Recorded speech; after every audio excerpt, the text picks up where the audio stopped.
akay kumuboy, usang pinahimbing sa paa ng isang bundok na mabangin.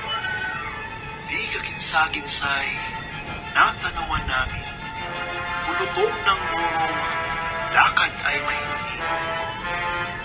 Isang binibini, ang gapos na taglay, na sa damdam namin, tangkang pupugutan. Ang puso ko'y lalong naipit ng lumbay. Sa gunitang baka, si Laura kong buhay.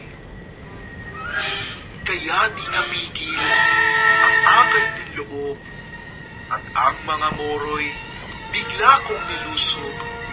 Balad ng tumakbo at hindi natapos sa aking pamuksang kalis na may buhon.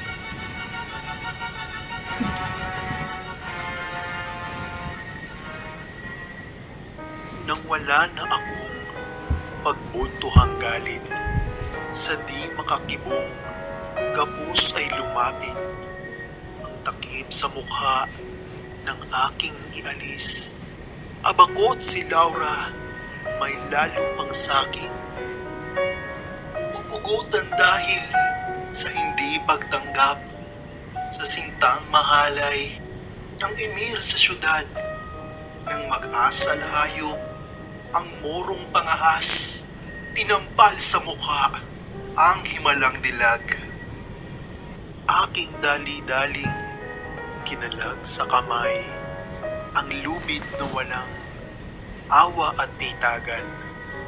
Mga daliri ko'y naaalang-alang, madampi sa balat ng kagalang-galang.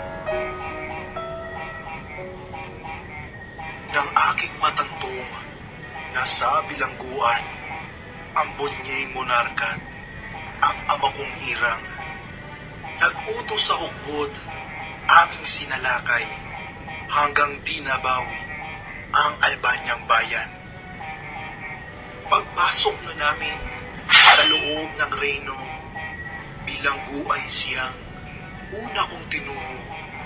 Hinango ang harit, ang tuking ama ko, sa kaginoohay, isa si Adolfo.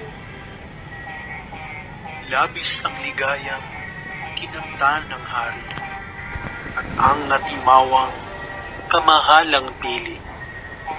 Si Adolfo lamang ang nagdalamhati sa kapurihan kong tinamo ang sanhi.